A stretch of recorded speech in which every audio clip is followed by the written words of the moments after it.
नमस्कार, मैं हूं प्रशांत भारद्वाज और आप देख रहे हैं न्यूज रूम पोस्ट। सिंगापुर के सबसे हाई प्रोफाइल स्टार्टअप्स में से एक जिलिंगो पीटीई ने सीईओ अंकिति बोस को सस्पेंड कर दिया है। कंपनी की अकाउंटिंग में कथित तौर पर विसंगतियां मिलने के बाद यह कदम उठाया गया। ब्लूमबर्ग ने अपने सूत्रों के हवाले से रिपोर्ट दी कि नई फंडिंग जुटाने की कोशिशों के दौरान एक ड्यू डिलिजेंस प्रोसेस के बीच इन विसंगतियों का पता चला था। हालांकि बॉस ने इन आरोपों का पर विरोध जताया है और अपने सस्पेंशन को चुनौती भी दी है।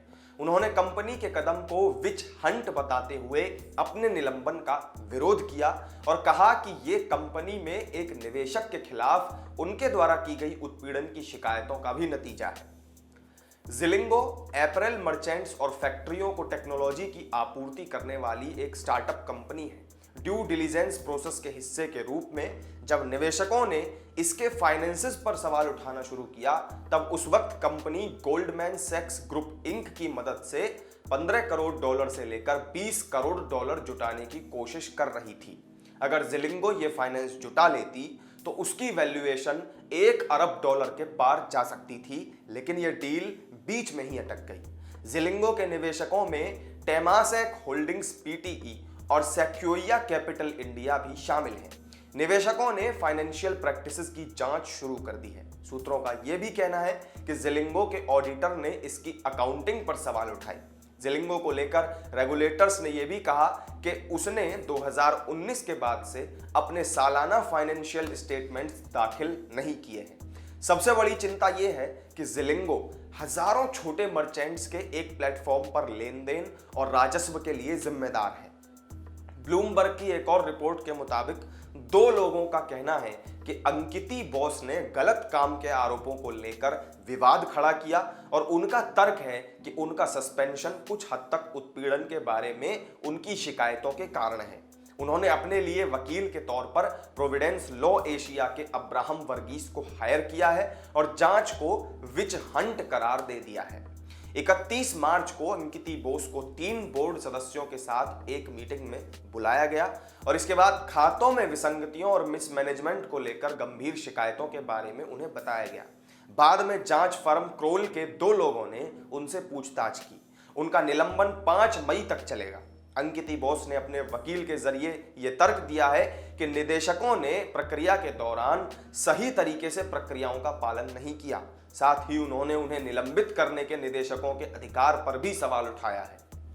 रेगुलेटरी फाइलिंग के मुताबिक जिलिंगो के 2 निदेशक टेमासेक के जू वेई यांग और बर्डा प्रिंसिपल इन्वेस्टमेंट्स लिमिटेड के अल्बर्ट शॉय ने पिछले महीने कंपनी का बोर्ड छोड़ दिया था। जिलिंगो ने 2019 के बीच में ही सिटी ग्रुप इंक के दिग्गज जेम्स पेरी को अपना मुख्य वित्तीय अधिकारी नियुक्त किया था, लेकिन उन्होंने लगभग 1 साल बाद यूएस बैंक में लौटने के लिए जिलिंगो का साथ छोड़ दिया। जिलिंगो की स्थापना अंकिति बोस और chief technology and product officer Dhruv Kapoor ने 7 साल पहले यानी कि साल 2015 में सिंगापुर में की थी। इसके पीछे मकसद दक्षिण और दक्षिण पूर्व एशिया के छोटे व्यवसायों को अपना सामान ऑनलाइन बेचने में मदद करने का था। कंपनी ने छोटे मर्चेंट्स के साथ काम करना शुरू किया जो उपभोक्ताओं को बिक्री करते हैं और फिर आसपास के क्षेत्रों में अपना विस्तार भी किया। जैसे ही संस्थापकों ने छोटे विक्रेताओं के साथ बात करना शुरू किया, उन्होंने ये महसूस किया कि कई लोगों के पास मजबूत तकनीक और जरूरी पूंजी तक पहुंच नहीं है।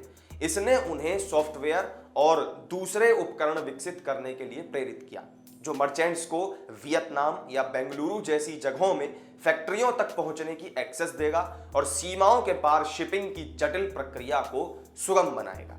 साल 2018 में जिलिंगो ने छोटे विक्रेताओं को कार्यशील पूंजी देने के लिए वित्तीय प्रौद्योगिकी फर्मों के साथ मिलकर काम करना शुरू किया था ताकि वो माल का उत्पादन करने के लिए कच्चा माल खरीद सकें। इसके बाद 2019 की शुरुआत में जिलिंगो ने सिकोया और टेमासेक समेत निवेशकों से 22.6 करोड़ डॉलर जुटाए और इसकी वैल्यूएशन को बढ़ाकर 97 करोड़ डॉलर तक पहुंचा दिया था।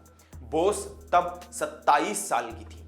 तो ये थी जिलिंगो से सस्पेंड होने वाली ग्लैमर क्वीन अंकिति बोस की पूरी जानकारी हमारी इस वीडियो में। फिलहाल इतना ही। आपको हमारा ये वीडियो कैसा लगा हमें कमेंट करके जरूर बताएं। वीडियो को लाइक और शेयर भी कर दें, साथ ही हमारे चैनल को सब्सक्राइब करना ना भूलें। किसी नई वीडियो के साथ आपसे फिर होगी मुलाकात। नमस्कार।